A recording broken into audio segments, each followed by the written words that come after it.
ఎమ్మెల్యేల అనర్హత పిటిషన్పై అయితే సుప్రీంకోర్టు ధర్మాసనం కీలక ఆదేశాలు జారీ చేసింది.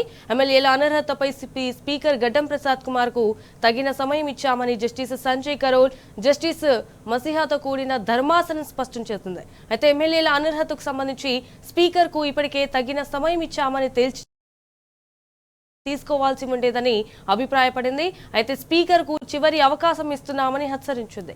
కేసు విచారణను 2 వారాలకు వాయిదా వేసింది. ఇప్పటి వరకు తీసుకున్న చర్యల గురించి 2 వారాల్లో అఫిడవిట్ దాఖలు చేయాలని ఆదేశించింది. అయితే కేసు విచారణను 2 వారాలకు వాయిదా వేసింది. స్పీకర్ గడ్డం ప్రసాద్ తరపున అభిషేక్ మను సింఘ్వి వాదనలు వినిపించారు.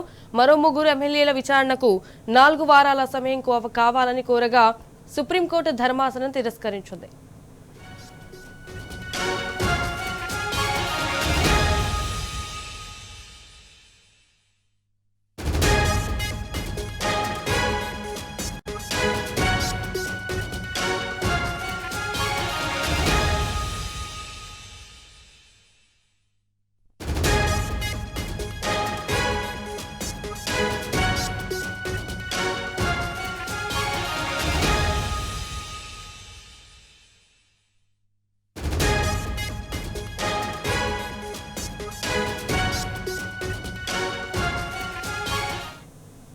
దీనిపై మరింత సమాచారం మా ఢిల్లీ ప్రతినిధి సురేష్ ద్వారా తెలుసుకుందాం. రైట్ సురేష్, చెప్పండి. ఇటు ఫిరాయింపు ఎమ్మెల్యేల కేసులో అయితే సుప్రీం తీర్పుని ఎలా చూడాలి?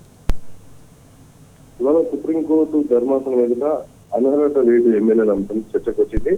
2 వారాల్లోపు పూర్తి స్థాయిలో విచారణ చేసి ఎమ్మెల్యేల అనర్హత రేటుపై నిర్ణయం తీసుకోవాలని చెప్పి గడువు వేయడం జరిగింది. ఇది తుది అవకాశం ఇస్తున్నామని చెప్పి స్పీకర్ కు సుప్రీంకోర్టు కూడా హెచ్చరిక జారీ చేయడం జరిగింది. ధర్మాసనం ఎదుట స్పీకర్ తరఫు వాదించినటువంటి వాదనల్లో ముకుల్ రోహ్కి అలాగే అభిషేక్ మను సింఘ్వి 8 వారాలు గడువు కోరారు. అయితే పిటిషనర్ తరఫు న్యాయవాది మాత్రం ఇప్పటికే 8 వారాల గడువు సమయం ముగిసింది. 3 నెలల్లో పూర్తి చేసినటువంటి గడువు కూడా పూర్తయి 2 వారాల సమయం కూడా పూర్తయింది. మరోసారి గడువు అడగడం సరైంది కాదు. ఎమ్మెల్యేగా ఉంటూ కాంగ్రెస్ తరఫున బీఆర్ఎస్ ఎమ్మెల్యేగా ఉంటూ కాంగ్రెస్ తరఫున ఎంపీగా పోటీ చేసిన వ్యక్తి పైన కూడా ఇప్పటికీ అనర్హత వేటు అంశంపై నిర్లక్ష్యం చేయడం సరైంది కాదని చెప్పి పిటిషన్ తరఫు న్యాయవాది ధర్మాసనం ఎదుట తన వాదన వినిపించడం జరిగింది. ధర్మాసనం 2 వారాలు గడువు ఇవ్వడం జరిగింది.